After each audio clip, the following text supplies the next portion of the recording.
Nearly a year and a half after our conversation first aired in 2024, Lost and Found in Cleveland is set to make its theatrical debut nationwide on November 7th, 2025.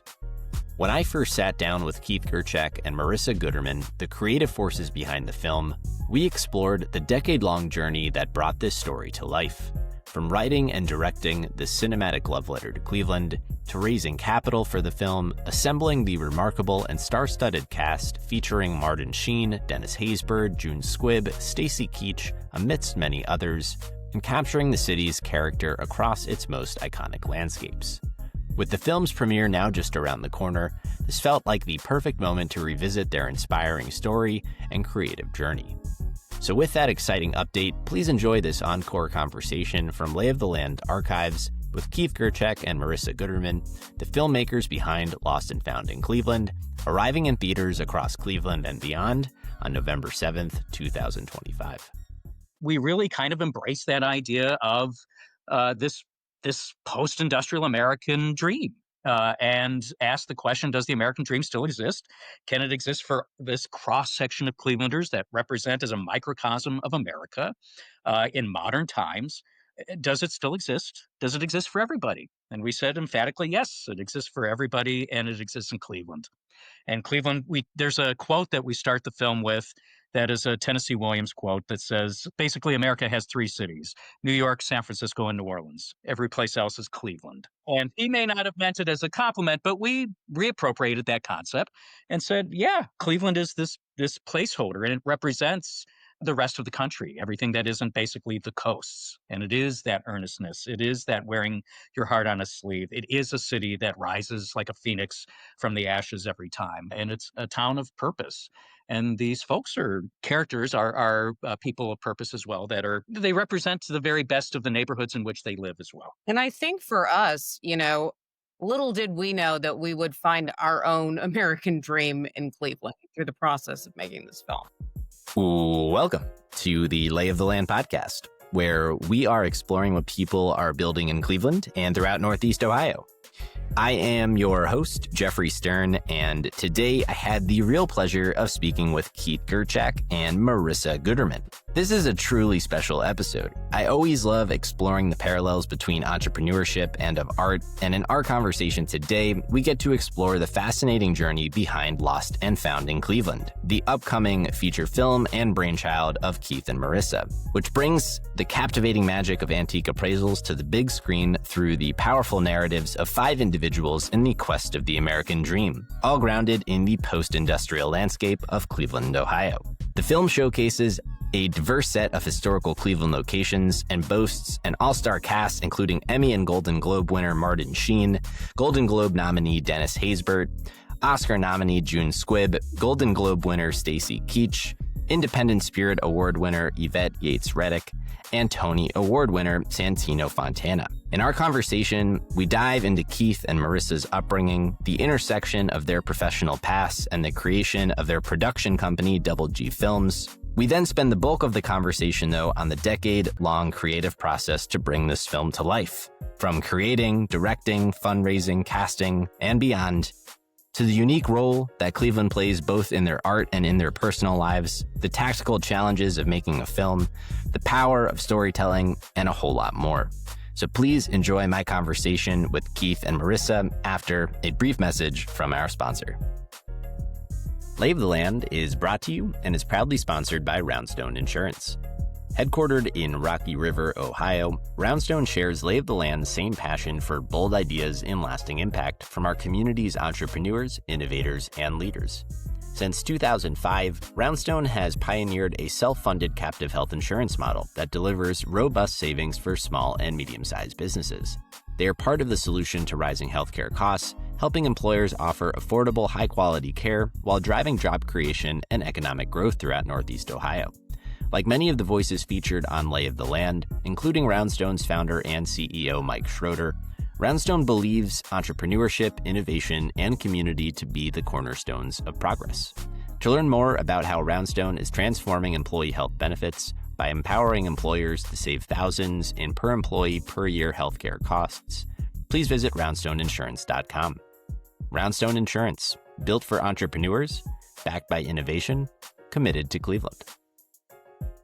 So I was thinking about where the best place to start would be. And I remember, a few years back when both of you had reached out explaining that you've been, working on this cinematic love letter to your hometown here in Cleveland. And we met up at Phoenix Coffee over in Ohio City, and we had a conversation along the lines of the one that I hope we can have with a broader audience here today. We exchanged some Cleveland stories, told me about your lives, how your paths crossed, the realities and challenges of making a movie, particularly oriented around fundraising at that time, but all grounded really in this, authentic desire to tell this Cleveland story that needed to be told. And so I hope we can capture a bit of that story behind these stories today. We'd love it. I mean, that's our favorite story to tell. First of all, we just want to thank you for responding to probably what was a crazy email or could have gone directly to spam. But I think that really highlights the spirit of Clevelanders. And I think what Keith and I have actually appreciated, though fundraising is a lengthy process, is the openness of Clevelanders to listen to a good idea and to take people seriously at face value if they're taking their project seriously. So, we reached out to you specifically because you have become this tastemaker for entrepreneurialism and like a real voice in the city. And so this kind of a project requires people who think a little bit outside of the box. And I think inherently that is part of the requirement of being an entrepreneur. So a lot of our fundraising came from people in the city. And we thought, why not go to the guy who kind of has his finger on the pulse of what's happening? Well, that is very kind of you to say, and I do appreciate it. But it to me just felt like a kindred story. Part of why I love doing this podcast in the first place is to tell Cleveland stories that I think should be told. And so just kind of by design, the nature of what you're doing resonated very much, and so I'm excited to chat about it today. We are. So I think the story starts with, both of you individually. And so I'd love to start there. If you could tell us, a little bit about who you are, where you're coming from, what inspired your journeys respectively into the world of art and theater and performance, and then ultimately, how you came to join forces. So I guess probably easier to start with me because I'm the native Clevelander. So I born and raised in Cleveland, and I was a child actor at Great Lakes Shakespeare Festival back before it was Great Lakes Theater Festival. And my first season with them was the first season that they were at the Ohio Theater at Playhouse Square. And they had not renovated any of the theaters at Playhouse Square at that point, other than the Ohio. And the back upstage wall of the State Theater was gone. We would climb onto the stage and look at this kind of empty, abandoned theater and imagine what it could all be. But back then in the early 80s, nobody would go to downtown Cleveland to go see Waiting for Godot from Samuel Beckett. It just was not, the audience wasn't there. Nobody understood why the theaters were being renovated. And so there would be 4 people in the audience and 5 of us on stage. But they would bring in the actors from New York, and the actors would say, "Kid, you should really get a backup to acting. This is a tough business, tough industry."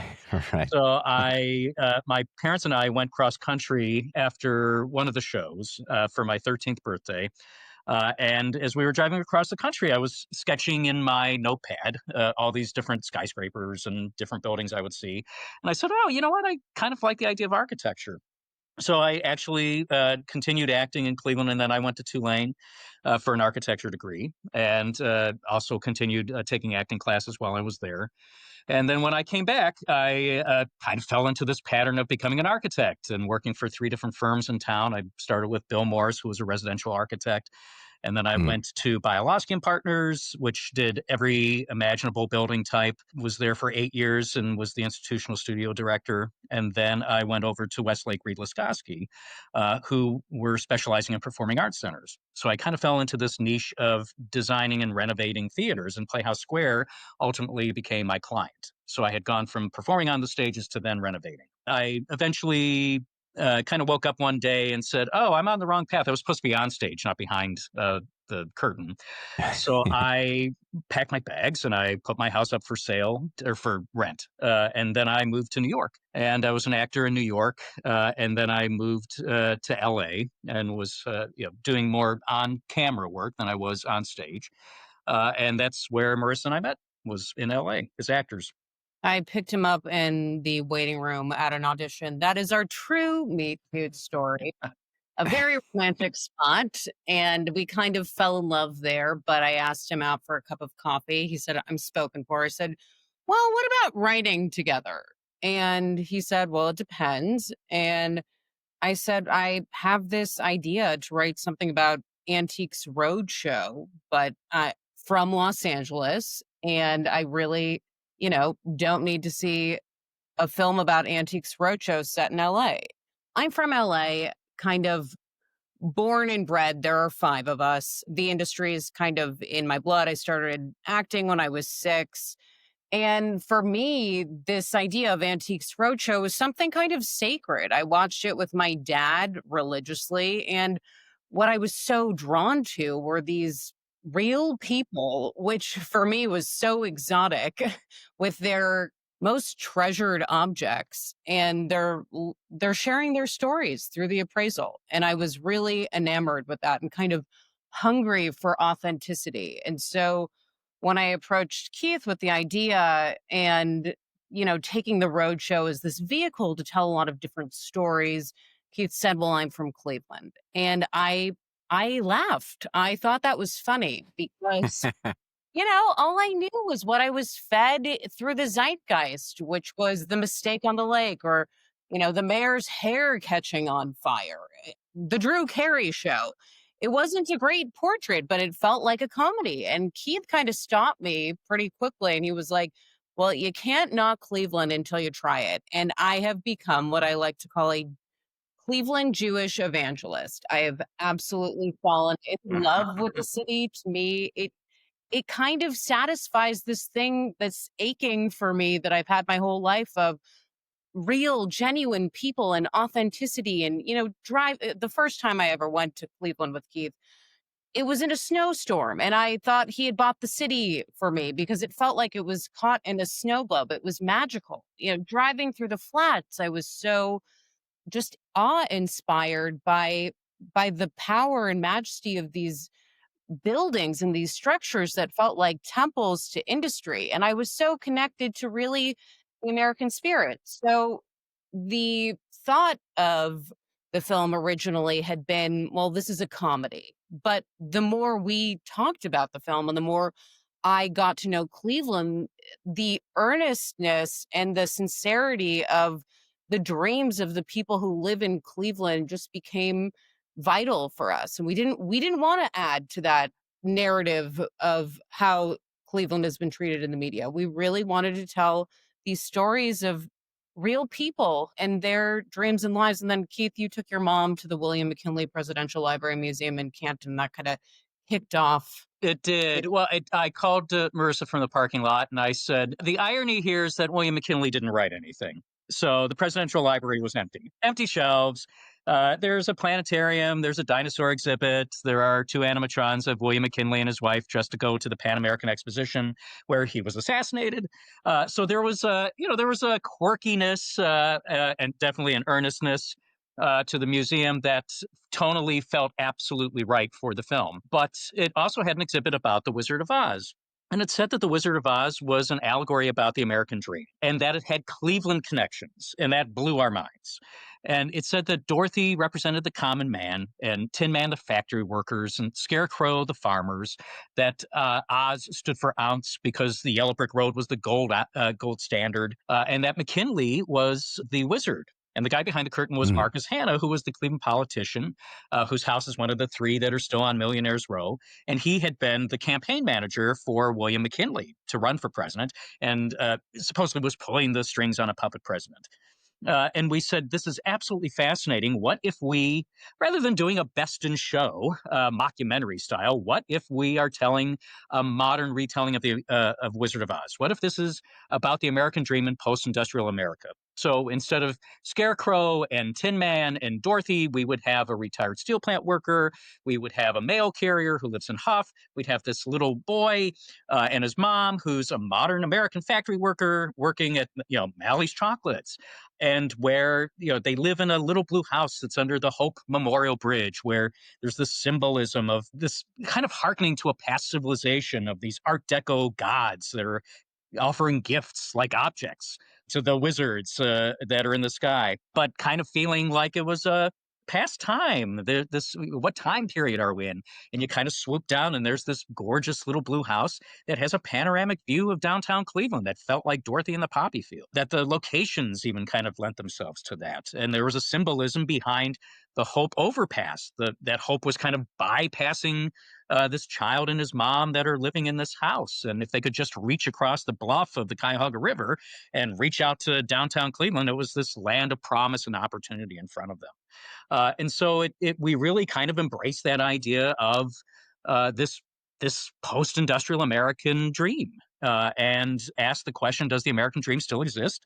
Can it exist for this cross-section of Clevelanders that represent as a microcosm of America in modern times?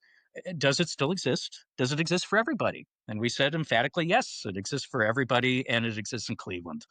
And Cleveland, there's a quote that we start the film with that is a Tennessee Williams quote that says, basically, America has three cities: New York, San Francisco, and New Orleans. Every place else is Cleveland. And he may not have meant it as a compliment, but we reappropriated that concept and said, yeah, Cleveland is this placeholder, and it represents the rest of the country, everything that isn't basically the coasts. And it is that earnestness. It is that wearing your heart on a sleeve. It is a city that rises like a phoenix from the ashes every time. And it's a town of purpose.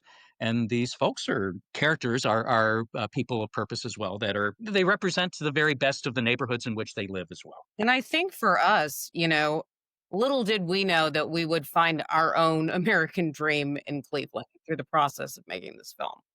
What do you mean by that? The journey of making the film, when we set out to do it, I don't think we kind of had the blissful naivete that every entrepreneur, I think, needs to blindly walk in with. And I really feel that Cleveland gave us the space for the vision to make this film.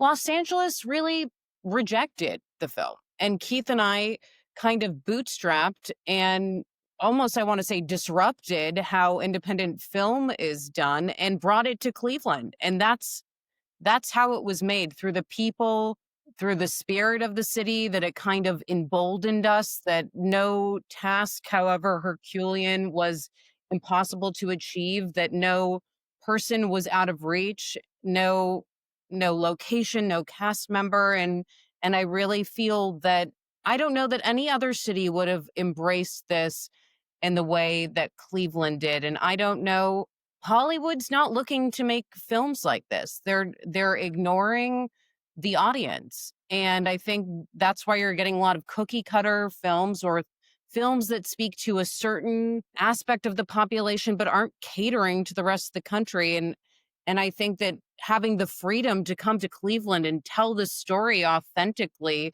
for us as people allowed us to make it, and for us as artists helped us make this film.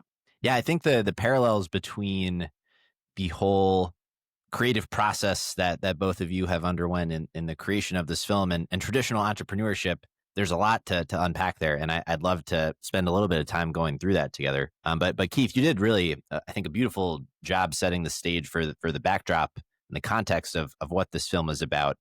Obviously, there's no substitute for, really watching a film. And we hardly have, I think, the richness of language to relay just through the medium of audio, the kinds of stories that you tell in the movie. But to help paint a picture for those tuning in, and to add some color to what actually transpires, over the film, maybe some behind the scene experiences that give a glimpse into what actually takes place over the course of this film. And we can then talk about, how it is that you actually pull it together and make one. We like to say the making of the film is almost, not quite, but almost as interesting as the film itself. We had a colleague when we started this process that said, you are going to get a master's degree in independent filmmaking by by taking this on. And at this point, we have a PhD. We have gone from teaching assistants to actually teaching the course, and now we are writing the book. We probably wrote the book, and we're on to the second volume. It is fascinating, the process. And sometimes I ask myself, gee, if I had known 10 years ago when we started this, because it has been a 10-year journey, would I have done it exactly the same way with Marisa? Yeah.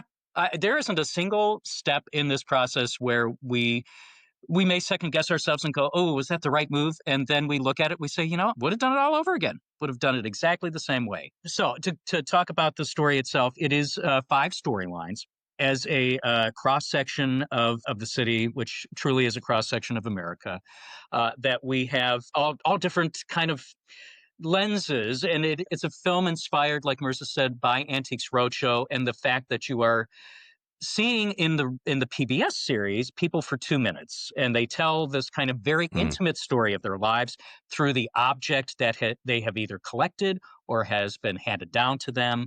And then we move on to other people, and you never quite know where they come from and where they headed in their lives. And this taking the 2 hours to do that, to explore all that backstory and the promise of the future and their American dream. When we talked to Antiques Roadshow, they said if there was ever going to be a movie about our series, we would want it to be Lost and Found in Cleveland, because you have tapped into what that series is, which is it is the American dream. What does the American dream look like? And it looks differently for everybody. It's not always the monetary value. That ultimately is what the wizard tells Scarecrow and Tin Man. It's that the answer to your self-worth lies within. And that ultimately is what the film is. These objects are replacing the heart or brain. Really intentional about the objects that we picked. Each object, like Keith was saying, is emblematic of the neighborhood that the character is in, or what their personal arc is that they're going to go through in the story. Marty, for example, is our mailman character who Dennis Haysbert so beautifully plays in this film. We can't wait for everyone to see his performance. But he's a mailman in Huff, and we often say, yeah, how well do we really know our mail people, our mail carriers? They're carrying dreams of their own. And so Marty collects a glass face collection, which is incredibly metaphoric for how he walks through life, kind of invisibly. But there is a poignancy to that, to a lot of the storylines about legacy, about loss. At the end of the day, it is a holiday film, but this is not a Hallmark film. This is It's a Wonderful Life. This is that idea of that there is a poignancy, there's a bittersweet quality to the holidays. They are a time of remembrance. They're a time of reflection. There are people that were in our lives last holiday that are no longer in our lives. So this is not Hallmark, where it's all like wrapped up in a bow, and it's not maudlin either. I mean, it's the kind of film that our test audiences have said that they're laughing and crying at the same time. And that's very true of, I was watching, they have this one video on YouTube of people watching It's a Wonderful Life for the first time. And they watch the last 5 minutes of the film. And to watch Gen Zers who are seeing this classic film and the buildup that you are so emotionally invested in George's life in a way that he wasn't. And then you find out, God, if he hadn't been born, what an impact a single life can have in the world. That it is that kind of level of intimacy, but also a level of impact. And when we say the idea of hope and earnestness that we try to tie into emotionally in this film. And that YouTube video is showing all of these young people watching for the first time and bawling, like laughing at themselves at how much they are bawling and emotionally invested in this kind of true, wonderful, classic storytelling. And there is a timeless quality to the film, that there is a timeless quality to Cleveland as well, that people will watch and go, is this contemporary? Is this a period piece? It's not a period piece. This is what Cleveland looks like today in 2024. And that's, I think, a lovely thing about the classic films is that they do feel perennial. And you want that in a holiday film as well, that you want to be able to watch it next year, 10 years from now. Speaking of It's a Wonderful Life, John Lovitz plays the mayor of Cleveland, and he's doing a wonderful kind of Jimmy Stewart transatlantic voice. It's really iconic. Can't wait for everyone to see it. But So let's talk about go ahead. I was just going to say, to talk about in general terms, the other characters that Stacy Keach and June Squibb are an older couple. June Squibb having a moment right now in Hollywood at 94. Stacy Keach giving an Oscar-worthy performance, but his character entering dementia, and the idea of this couple that have been married for 63 years and you know each other, but do you know each other? And neighborhoods changing around you. They live in Slavic Village and becoming a relic, much like the relics that we own, and not knowing the world as it's changing around you and being able to speak to that. And on the flip side, having this 10-year-old who lives with his mom, who's a single mom, in that little blue house under the Hope Memorial Bridge, and being our kind of Dorothy character. And the quest that he goes on, that each one of these characters are in their own personal odyssey, their own personal quest of self-worth and who they are, self-identity.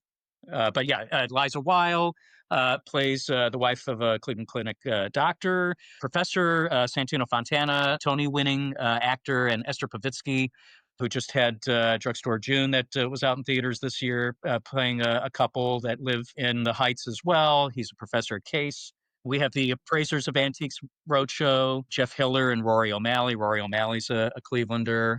Christie's appraisers, Loretta Devine, Icon, playing an appraiser as well. Dot Marie Jones, who is the producer for the series, our fictional series of Lost and Found. And we have Mark Wahlberg, but not Mark Wahlberg with an H, Mark L. Wahlberg, who is the actual host of Antiques Roadshow, playing the host of our fictional series, Lost and Found. And we kind of run with that joke of everybody always confuses him with the other Mark Wahlberg, so we've called him Tom L. Hanks in the film. Because Tom Hanks also had his start at Great Lakes Theater Festival, Shakespeare Festival, the season before I did at the Ohio Theater. Did you mention Martin Sheen? Oh yeah, right. Martin Sheen is basically the wizard himself, the granddaddy appraiser, the patriarch of Lost and Found, who is a specialist in glass faces. So Dennis came on board 48 hours before we started filming. We had another actor in that role, and this is kind of like, how hard is it to make a film? We had another actor in the film who had to drop out because his personal family issues. And we were trying to find a replacement that whole day. This was a Thursday. We had just had our production meeting, big passionate speech about making films in Cleveland, and we wear our hearts on our sleeves. And then there's an email from the agent saying, unfortunately, never a good sign when an email starts that way. We spent the day trying to find a replacement cast member, and our choreographer, Martin, Clevelander, hadn't done a film before. There's a big dream ballet in the film for this character of the male character. And he had been texting all day saying, I'm working on the choreographer. I texted back and said, we lost our actor. Don't know what we're going to do. He texted a half hour later and said, what about Dennis Haysbert? And I said, well, of course, that would be wonderful. That's who we wrote the role for. And he said, you have him. And I called and I said, what are you talking about? And he said he had called his best friend. His best friend was on the phone with Dennis when he got the news. And Dennis, they had a three-way call. Dennis said, this is crazy. Send it to my manager. Marissa and I called the manager at 11 o'clock at night, sent the script. She said, give me 12 hours. 12 hours later, Dennis had agreed to do it. And he showed up Sunday afternoon for his wardrobe fitting, starting filming 6 a.m. Monday morning. I mean, and we told him then, Dennis, you've been the dream for us for 10 years in this role. But we had a casting director who said, you'll never get Dennis Haysbert. So we didn't approach him this go around for the film. And I think he was devastated by that. And he said, well, how would she know what I want to do? Why would she make that assumption? And then, Keith, you were talking to Dennis and Martin while we were filming, and Martin kind of shared a similar story. Yeah, Dennis had shared with Martin how he came into the film. And Martin had said, this is your first film, you and Marissa. And I said, yes. And he said, my wife had read the script and she said, you'd be crazy not to do this. And I called my agents and said, I'd be crazy not to do this. And he said that Hollywood doesn't write scripts like this anymore. And it was just a wonderful, they just leapt at the opportunity, both he and Dennis, to have a well-written script that has something to say, that's trying to say something bigger than just a story. This is not just like boy meets girl or what have you. There's a bigger message to be taken from it that is universal, that everyone can get on board with. And the man has specialized in giving monologues, right? So to be able to give an 8-minute appraisal about the meaning of life, there was nobody better for that role. And he knew that he could knock it out of the park. And it was in that moment when he comes and he says, "Hey, do you mind if Marissa and Keith, if I rehearse with Dennis right now?" And we said, "By all means, Martin, the set is yours." And he starts to uh, do the scene with Dennis, and I swear to God, everybody on set is crying. The cinematographer who shot La La Land, Babylon, Don't Look Up, the man's credits are outrageous. Stephen Slininger. He said it was the single greatest moment he had ever had on set was the rehearsal of Martin Sheen and Dennis Haysbert, because everybody just, I don't know, there was something, it's intangible. You can't quite explain what is this magic that feels like you're part of something special.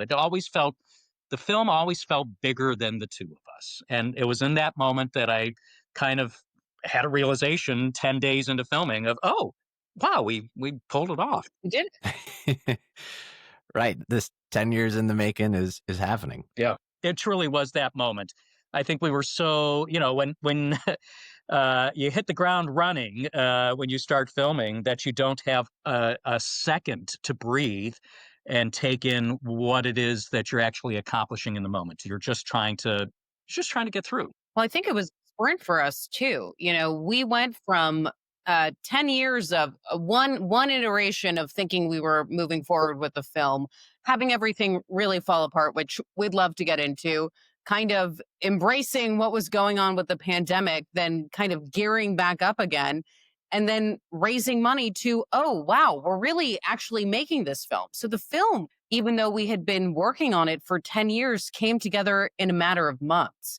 And it's a sprint to the finish. So I think we still, at this point, are pinching ourselves that we really pulled it off, because not only is it a miracle to really get all the pieces there in the first place, to get the financing, to get the cast, to get the crew that you want, but while you're on set, to make the film that you actually want to make. So we stand here with a film that was, from script to filming to editing, our exact vision of what we've carried for the last 10 years is something kind of remarkable that we pinch ourselves over. I have to watch it to really know that it actually happened. I think that's true. It's always a good reminder. Well, let's talk through some of the trials and tribulations over this creative process in reflection on the last 10 years, from... Have a drink. Yeah. It's not too early, right? It's not shy. Yeah. Boy, I don't even know where to start. We did not originally start out directing this. We wrote the first version of the script, which truthfully is at its soul the same script that we've shot. The essence of it has always been what it is. And actually, as I think of the last cast member, Benjamin Steinhauser, who is 10, the little boy, we found him on Kids Baking Championship. We realized he was conceived probably the month that we wrote the script. So I think we had to wait the 10 years for it to just be, it almost felt like some divine intervention, like, no, the film's got its own mind of when it's going to happen. Put in this movie too, everyone is going to fall in love with this character. Yeah, and he was on Kids Baking Championship. That's how we found him. My husband was obsessed with him, and when it looked like everything was falling into place, I had texted his picture to Marissa, and I said, "I think this is Charlie," and she said, "We have to find him." Her meet cute story with you, Jeffrey, it happened over a very ice cold email to the school, to the principal. Said, "Hey, can you let the parents know just let them know that we're doing this film?" And credits to Mandy and Brant, his parents, because they said, "You know what, we'll hear you out."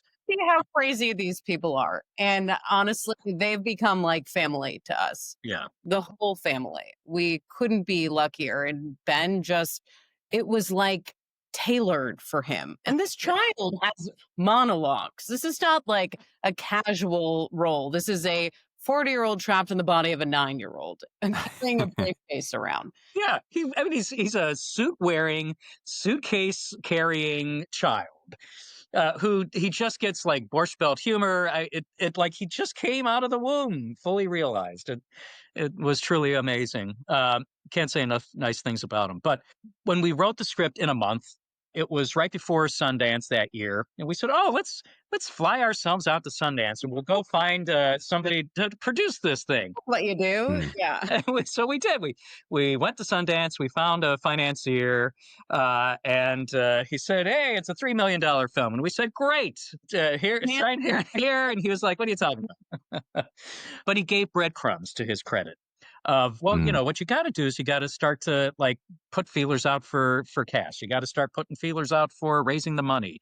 You have to get all your paperwork together. And so we just started to pull these elements together and then one day realized, oh, we're really producing this ourselves. he wasn't going to give us any money, but that took us time to figure out. It did. But, when the financing fell apart the first time around, and we were very honest and we gave the money back to our existing investors, and we just kind of went off and wrote other things. And we had gone back to Cleveland for a wedding, and we ran into one of the investors from the first go around, who is Yeah. truly, Cleveland is so lucky to have her. She is visionary. She is a unicorn. And she said, "When are we getting the band back together to make the film?" And we said, "Would you really do that?" And she said, "Yes, but you guys are directing, right?" And we turned to each other and we said, "Yeah, yeah, we are." And we realized that the vision that we had been sharing with investors was so strong that that was the concept. That was the proof of concept, and that there wasn't anybody else that could truly execute it in the way that we had envisioned. We wrote it in the script. It was on the paper. We already had done all the location scouting over the years. We knew where we wanted to film. We knew what we wanted it to look like. And we had a very good colleague and friend who was a director who said 85, 90% of the job is human resources. You cast the right people, you hire the right people, and you have a very strong direction. That's why you're a director of how you want it to unfold, and you set a tone and a culture from the top down. And it was true. And that was really how we ended up moving forward on that. But I think there's a gap between when we started raising money and to where the second iteration of the film is. So we left off where we thought we had found this investor and at Sundance and that things were magically going to just come together at that point. And Keith and I, we were actors. So we've been in the show part of the business, but we hadn't done the business part. And that was a real education for us. And we got our PPM together. We were an LLC, all of the stuff that was kind of foreign. And we really didn't know about raising money. We had our pitch for the film and we were used to rejection. I think as actors, as actors and entrepreneurs, that's something that you learn. But the first person that we pitched the film to, we raised $150,000. And so we said to each other, well, this is easy. I can't believe it. And then it took us 6-7 months before we raised our next unit. But originally, we went to Hollywood because we thought, well, that's the organic process. And Hollywood it kind of turned its back on a story about the middle of the country. And it was too ambitious. It was too big and too small at the same time. And Keith and I really appreciated that we were going to have to go outside of the system to do it. And we were really fortunate that Keith had such a wonderful standing history in the city that we kind of started from there. And I remember we were having coffee at the Union Club. This is one of our first meetings. And then Yeah. we were sitting there and the guy was lovely that we were talking to, but it was the chance encounter with Liz Falco, who has been a friend. She's a wonderful advocate in the city. She's the daughter of Art Falco, who came over and said, I couldn't help but listen to what you're talking about. I'm moved by it. Like, how can I help? How can I get involved?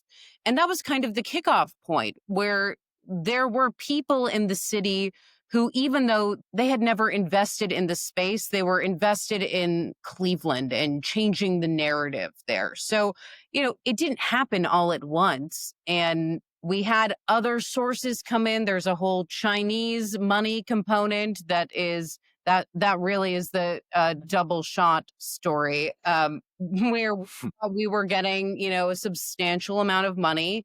out of China. We worked with the U.S. Commerce Department in Shanghai. We cleared 2 levels of Chinese government to pull it out, only to have our broker on the deal then put the money into cryptocurrency. So, we've had every version of a fundraising mishap that you could probably have, throw in a pandemic. But I would say it was the people in Cleveland, the investors in Cleveland, the entrepreneurs there, who, when it was really, really hard to raise money, gave us like the go ahead to keep pursuing this. And I think we really fed off of that, like Keith was talking about when we were at the Cleveland Museum of Art with that particular investor. But this go around, we were lucky enough. I was at the restaurant Toast on the West Side, which I think is closing now. Sad. But I went. I was having dinner with my husband, and there was this group of women, like 10 women, and they were so interesting. And they were talking about their projects and what they were involved in the community and how they could help each other. And I said to my husband, I was like, if I don't go over there, I'm going to kick myself. So I interrupted their dinner, and I was like, I'm sorry, I just have to introduce myself. I sat down with them. It actually turned out to be a book club. And that book club has become one of our most supportive investing groups. And it's a bunch of women who are just really motivated to support the city however they can. But that's the kind of thing I think that could only happen in Cleveland. If I'm going up to a coffee shop in LA of 10 people, like, yeah, the door's that way. People aren't willing to hear you in the same way that they are in Cleveland. Lay of the Land is brought to you by Impact Architects and by 90. As we share the stories of entrepreneurs building incredible organizations in Cleveland and throughout Northeast Ohio, Impact Architects has helped hundreds of those leaders, many of whom we have heard from as guests on this very podcast, realize their own visions and build these great organizations. I believe in Impact Architects and the people behind it so much that I have actually joined them personally in their mission to help leaders gain focus, align together, and thrive by doing what they love. If you too are trying to build great, Impact Architects is offering to sit down with you for a free consultation or provide a free trial through 90, the software platform that helps teams build great companies. If you are interested in learning more about partnering with Impact Architects or by leveraging 90 to power your own business, please go to ia.layoftheland.fm. The link will also be in our show notes.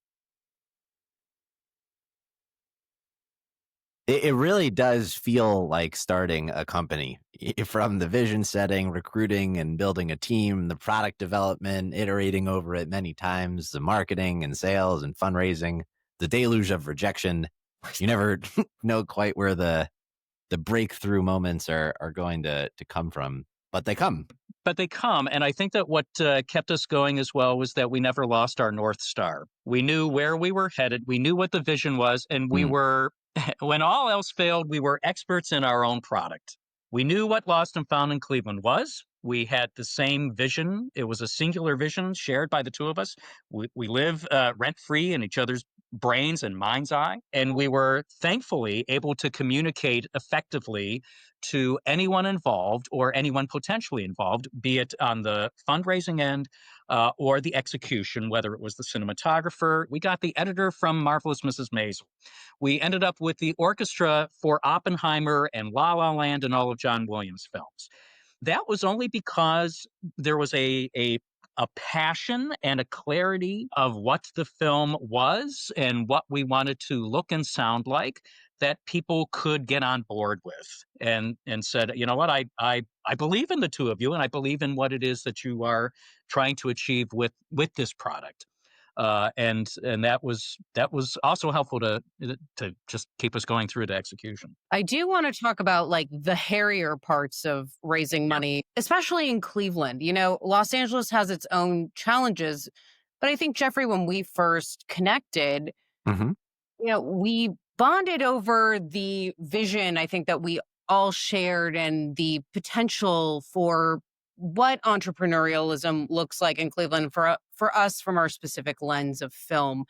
And as many yeses as we had, there were, 100 times more no's. So the film space in Cleveland, I think, in terms of an investment required a lot of education, and there was a lot of resistance. And I think people were really used to conventional investing and, the medical industry or real estate, things that were more straightforward. But for what we were doing, it is a startup in nature. And we had to be able to explain and educate as to what a film investment looks like and how to treat this as a business and not just, how the content gets from onto your television. And we faced a lot of challenges from that. And I think there's a lot of vision in the city. And I think then there's a lot of challenges or limitations in the institutional world about what qualifies as a startup worthwhile investing and not the literal. There is a literal impact of investment of dollars back to the region. There's an ROI there that is, I believe it's like every 80 cents you put in, $2 comes back to the community. Because Keith and I were employing local businesses. We shot at the West Side Market. We had local caterers. I mean, we really employed locally. And that was a huge part of our pitch. But there's also this existential idea of narrative shifting. And I think that was harder for people to get behind because a lot of people were, and one of our dear investors who came on said, well, can you remove Cleveland from the title? Nobody wants to see a film about Cleveland. Right. So there was resistance within Cleveland to hear their own story. And I think that was a huge part of our challenge was kind of saying, Cleveland, like, step up to the plate. You too, like the characters in our story, are worthy of this kind of representation. Wow, yeah, that is fascinating. What do you wish more people understood about the business and economic model of making a film? Well, I do think it is twofold. Like I was saying, there is a direct economic impact. We are directly helping local businesses. But more than that, there's fantastic crew that lives here year round and they work on projects. And, last year, because of what happened in Hollywood with the strike, we were the last project that a lot of people worked on. And those people live their lives based on employment through the industry. So it's not just kind of this, Hollywood comes in and then, it's not Hollywood. It is an industry in Cleveland that needs to be supported. And there are true talents in the city. And I think there can be more consistent work going on for them if the people of Cleveland saw investment in film as something that they do rather than outside investment that comes in. I think that could be really helpful in terms of consistency and having the film market be self-sustaining. And that's a really big goal for Keith and I. I think that is kind of our philosophy behind making the film was championing the people who live in the city who already work in the industry. But there are other challenges around that, which we can absolutely talk about, including the tax cap. But it's not, Superman's coming to Cleveland, but Superman can't finish in Cleveland because there aren't sound stages around it. The thing that really generates a sustainable economy is a film like Lost and Found in Cleveland that's a more modest budget, and you can have more of them throughout the year. So there is this consistency of employment and the chance for the industry to really take off. There are a couple of things, like when you have an independent film like Lost and Found in Cleveland versus those Marvel films that come in, that local crew is bumped up. So like the bench isn't very deep right now in Cleveland because there isn't the sustained, it is this attempt to truly have the self-sustaining industry so that you don't end up with a brain drain of this industry. That happens in other industries. But if the flow of that filmmaking isn't supported locally, they will tend to go off to Atlanta or other locations or New York where they can find the work. But they want to have that life that they have created in Cleveland. The interest and the education is there. But you have the big studio films that come in, and they may be lower down the totem pole in terms of the position that they're doing. On Lost and Found, we only brought, I think, 13 total key department heads. So, like the production designer, the costume designer, the cinematographer, everybody else, like second in commands, they were all local on down.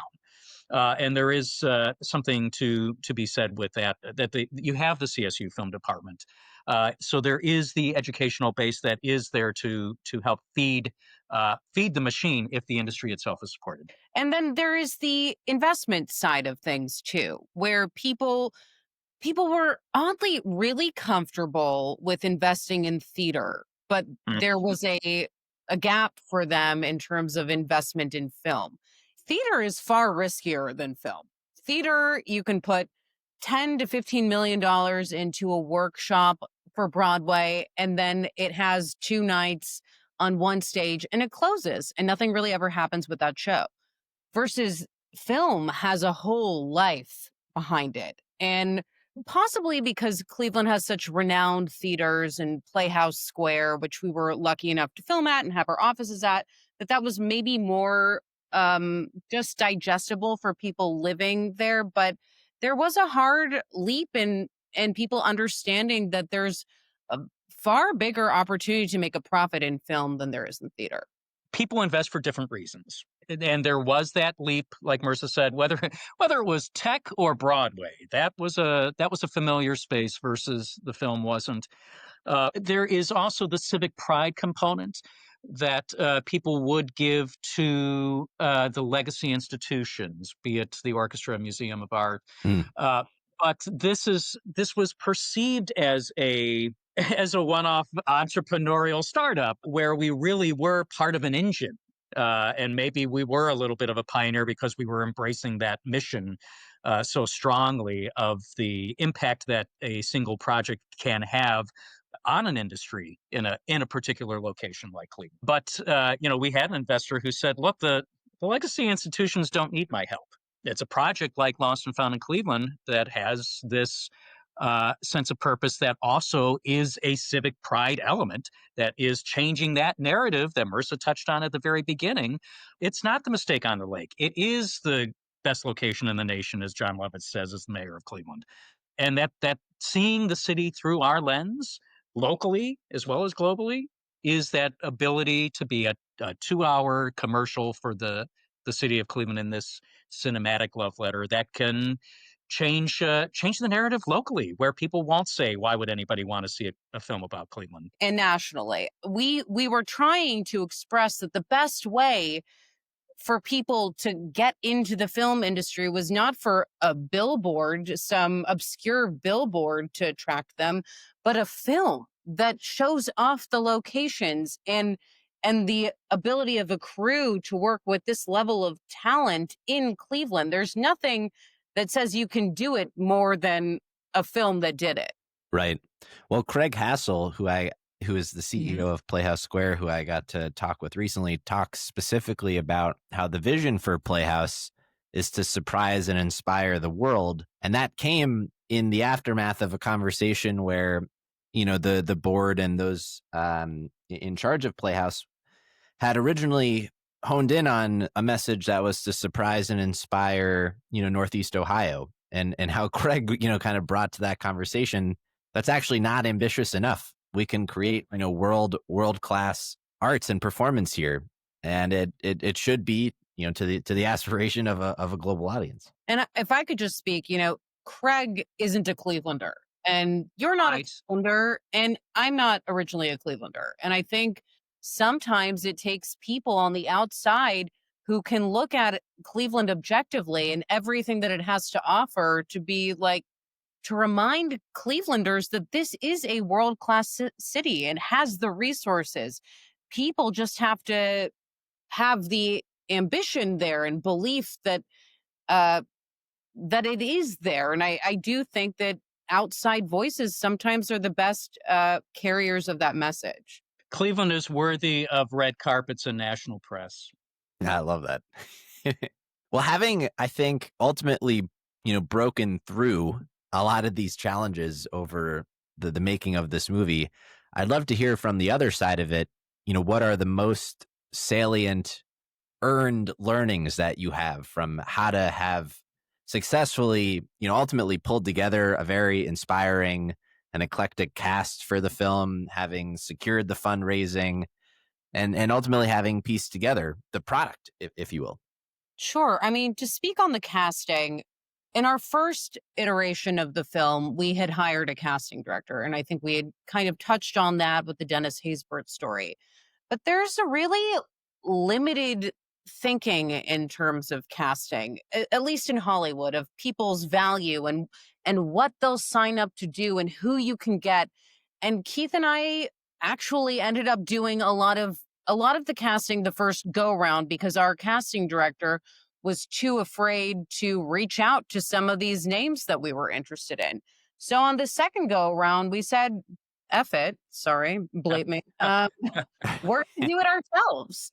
Anytime someone has said, this is too hard, or you're dreaming too high for the film, or hasn't believed in the vision, Keith and I have kind of just rolled up our sleeves and we said, well, I guess we're doing this part. What else can we do?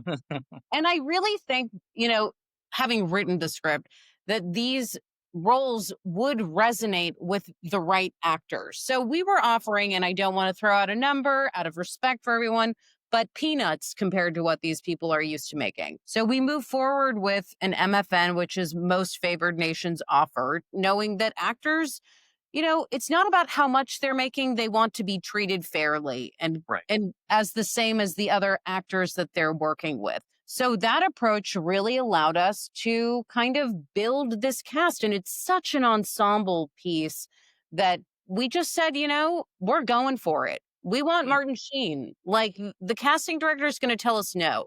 The person that tells you no is the same person that said, you'll never raise the money for this film. You'll never be able to direct this. No one's going to want to see this movie. So we went for who we wanted to get, and we got them. Now, it took some creativity. I probably can't get into all of the nitty gritty with the agencies and how complicated and what a convoluted system that really is. But we navigated it through writing meaningful letters directly to the talent and being really pushy. Because as any entrepreneur knows, one email isn't enough. You got to call, you got to pick up the phone, you got to do whatever you can to make sure that the actor receives the offer. So I think the thing that guaranteed the success of this film was Keith and I taking on that role of casting directors, because truly directing, there's not much to do if you have the right actor doing the role. Get out of the way. That was my biggest lesson. And it was interesting too, even like the location scouting. We had the time over those years to find exactly the locations that we wanted. We served as our own location scouts. And so when people have said, my God, it's curated down to the wallpaper, we say, yeah, because Marisa literally was scrolling on Zillow, swiping and finding the homes. The Stacy Keach character is a Korean War vet, and the home we found was absolutely perfection and had been owned by a Korean War vet. So we found the Korean War vet's hat, and it was the same hat that our costume designer had already picked for Stacy to wear. Wow. So there was a lot of life imitating art, imitating life. When we were on the technical scout at our locations, and this is like, I want to say December 22nd, and Keith and I still had 3 roles to cast, 3 of our lead roles to cast, and we're with, I want to say, 50 of our crew members going to each location, then driving together in the car, making phone calls as the industry in LA is absolutely shutting down. I mean, we got into some real nail-biting moments. Didn't sleep. Yeah. Still recovering from that. PTSD. A little bit of PTSD to talk about. But, the location scouting was fun too. My favorite one, if I could talk about, whose house I'm going to talk about. Oh, yeah. Because you do have to find those people who just open their hearts. We had found one location for a house that was really great for one of the storylines. And I had remembered that I had been to a party at this other house like 20 years prior. It was some architectural party, and found the home line on the internet, on my phone, called up, they picked up the phone, said, "Come on over." Don't notice. 5 minutes later, we're walking in the door, and she gives us a tour. It's like an art museum. It's absolutely exquisite. And we got to the one living room and saw all this beautiful wood paneling. And she kind of turned ghost white, and she said, "You're standing in front of a painting of my son." And I turned around, and he looked like me, and he had a beard, and I was wearing a scarf that day because I thought I was playing Francis Ford Coppola. And she said, my son had been an independent film producer, and he had passed away, and she was struggling with his death. And she said, "I feel like he sent the two of you today to let me know that everything was going to be okay. Would you use my house for free?" And we Wow. were absolutely blown away. And we said, it would be an honor. Like, you don't even have to ask. We're asking you. It would be an honor and a privilege to be able to use your home and to open your. And she just, one of our favorite people in Cleveland, and a lot of the location. She was an extra in the film. Yeah, as an appraiser. Yeah, she's actually a fabulous art historian. The house is covered in incredible art, and she did a little bit of paint appraisal for us. Yeah, in the film. but whenever we would lose a location, we would gain one. And whatever we might have lost, we ended up with something better. And so it is that kind of unwavering faith, even in the most like you said, they were missing three characters yet. How are we going to do that? Just knowing, no, we couldn't have gotten this far for it to fall apart. Nope. Believing wholeheartedly that it will come through. You remain the expert in your product, and complete unwavering faith that the right thing is going to fall into place. And thank God it did.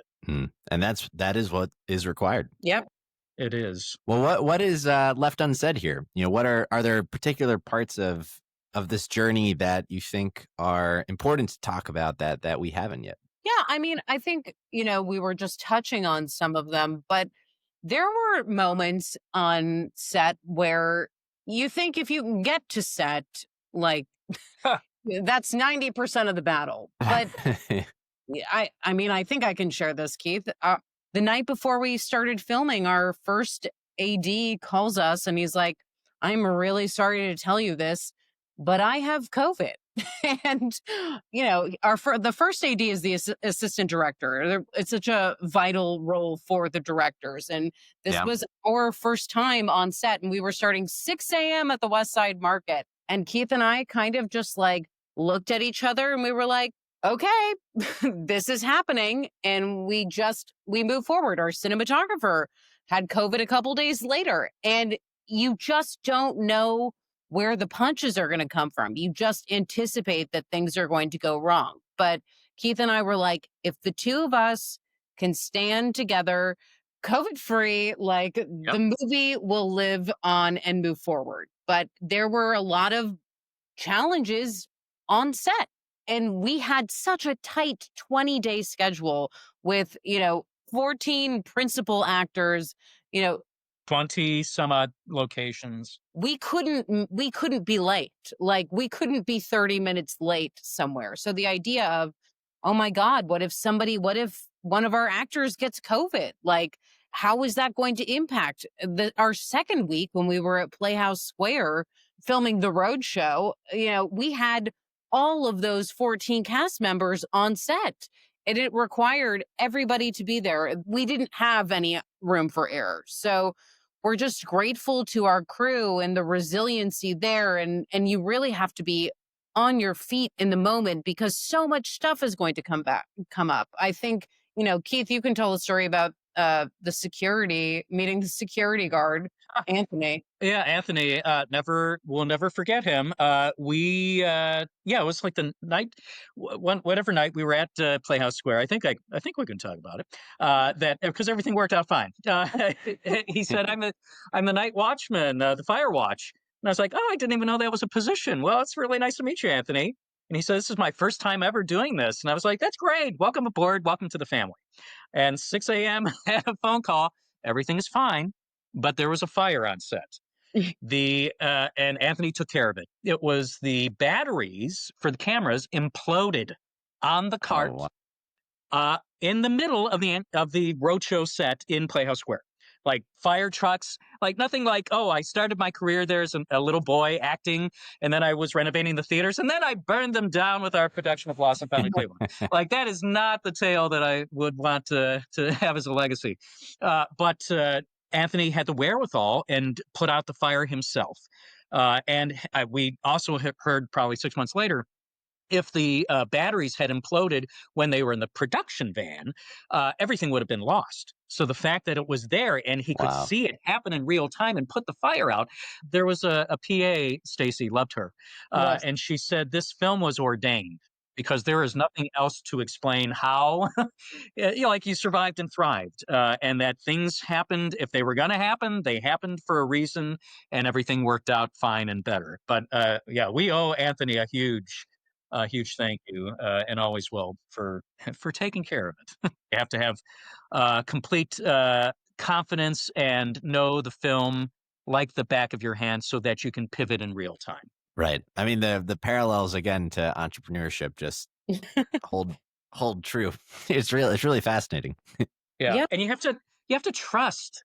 There's just, I mean, Marissa and I trust each other implicitly. But everybody that you bring on board, there has to be a certain level of trust that they are going to execute and join forces. In our first production meeting, we wanted everybody to hear the story of how the film got to be made and what the film was about, in order for them to kind of believe in this American fable and create that kind of magical, intangible quality. And I think everyone fully embraced how special this film was going to be, no matter what their role was on the film, no matter how small or how big. Everyone went in, and we wanted them to feel like they were really and they were such a huge part of making the film. And they had a sense of ownership. And I remember it feels relevant. My mom was in the film, and when she arrived on set, she needed the handicap parking, and the PA Matthew was out there, and he didn't know who she was, but he took such care with her and my dad of like, hey, let me pull the car up to the door. I'm going to park the car for you. I'm going to come find you and give you your key back. Like, nobody asked him to do that.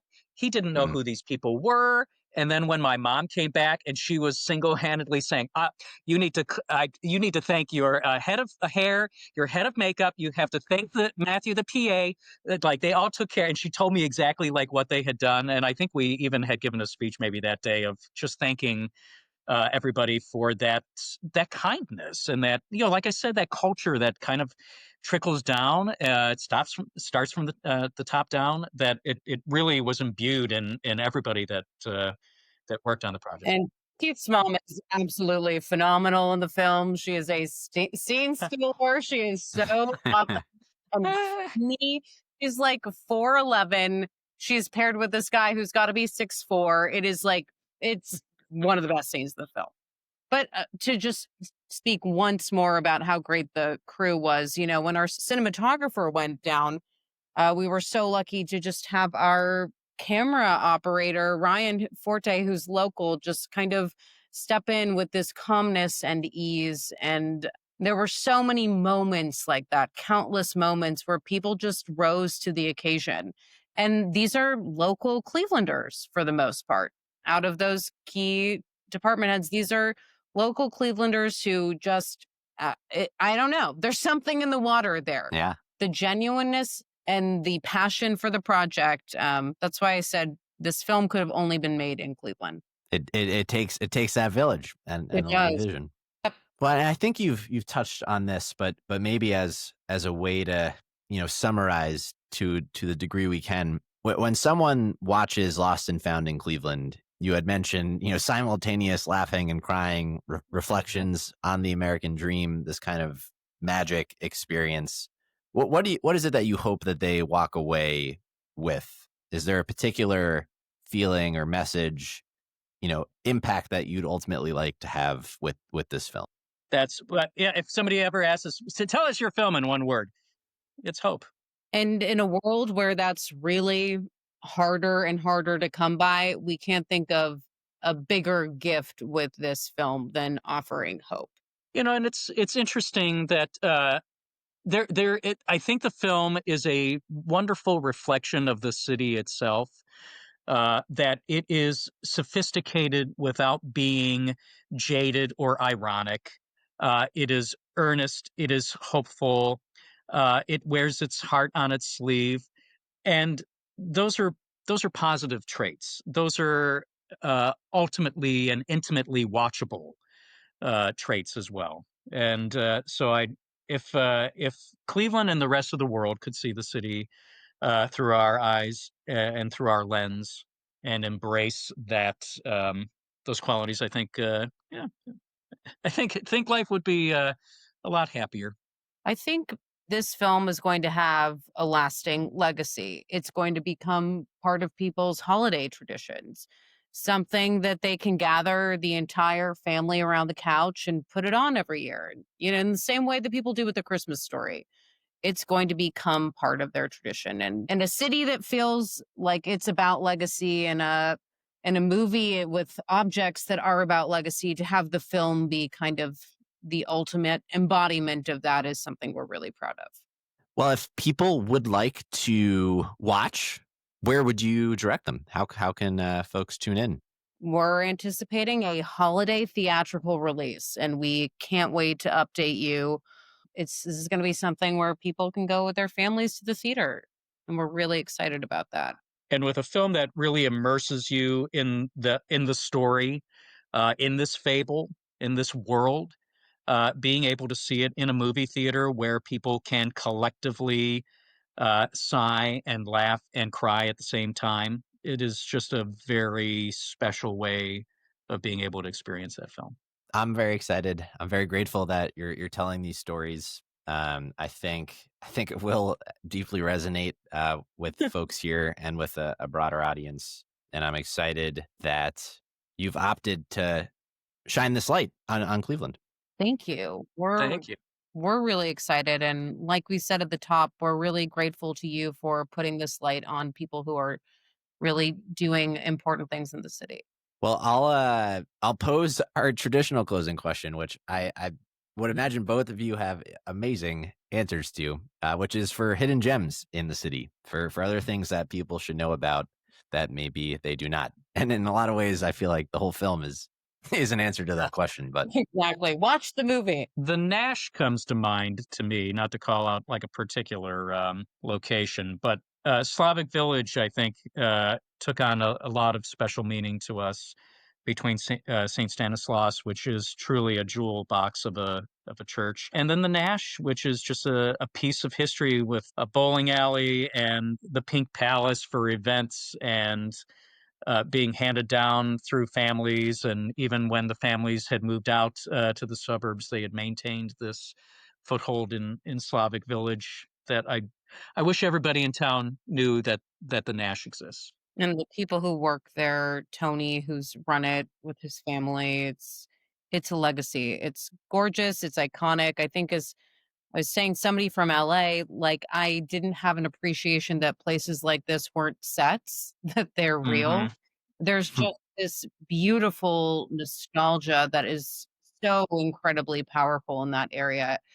St. Stanislaus is it's a jewel box of a church, and it's really absolutely captivating in the film. There will be a guide to the city with Lost and Found in Cleveland that we are excited to share with audiences when the film comes out. And once the film comes out, this happened. We did a private screening for cast and crew, and somebody flew out from out of town to see it. And he could not believe that Charlie, our little boy's house that's under the Hope Memorial Bridge, was real. He thought that was a CGI insert, because it looks like Dorothy's house in The Wizard of Oz, and it's just got the most stunning panoramic view. So I think, when the film comes out, people are going to be driving. It's so close to the West Side Market. It's on Duck Island, and not a lot of people know it's there. Plus, we also got to film it at Bartleby's. That's a big location for us, and they were so generous. So really special if you're looking for a special dinner, we can't recommend it more. Oh, I love Bartleby's. And Morgan is great. Morgan's so wonderful. Morgan was so helpful in us making the film. They let us shoot a dream ballet in it. Mm-hmm. I mean, wow. So generous with their time, shutting the restaurant down. Very cool. And I would say for anyone listening not in Cleveland, the people of Cleveland are the hidden gem. Amen Well, to that I do have to second. Yeah. They're the best kept secret. Well, I don't know what I can add to that. That is a great place to wrap. Keith, Marisa, I just want to thank you for sharing your story, for coming on, and for sharing really Cleveland's story. I think this is something that will become a hidden gem in and of itself. So very excited to see it come out. Thanks, you, Jeffrey. Cool. If folks had anything they wanted to follow up with you about, personally, where would be the best place for them to do so? Reach out on our website. It'll have a way to get a hold of us. We have a lostandfoundedclevelandfilm.com as well. And we're trying to do social media on that, but Keith and I kind of are 20th century people, so we're working on building it out. There will be more there soon. Awesome. Well, thank you again. Thanks so much. Thanks, Jeffrey. That's all for this week. Thank you for listening. We'd love to hear your thoughts on today's show. So if you have any feedback, please send over an email to jeffrey@layoftheland.fm or find us on Twitter @podlayoftheland or @sternfa, JEFE. If you or someone you know would make a good guest for our show, please reach out as well and let us know. And if you enjoy the podcast, please subscribe and leave a review on iTunes or on your preferred podcast player. Your support goes a long way to help us spread the word and continue to bring the Cleveland founders and builders we love having on the show. We'll be back here next week at the same time to map more of the land. The Lay of the Land podcast was developed in collaboration with the Up Company, LLC. At the time of this recording, unless otherwise indicated, we do not own equity or other financial interests in the company which appear on this show. All opinions expressed by podcast participants are solely their own and do not reflect the opinions of any entity which employs us. This podcast is for informational purposes only and should not be relied upon as a basis for investment decisions. Thank you for listening, and we'll talk to you next week.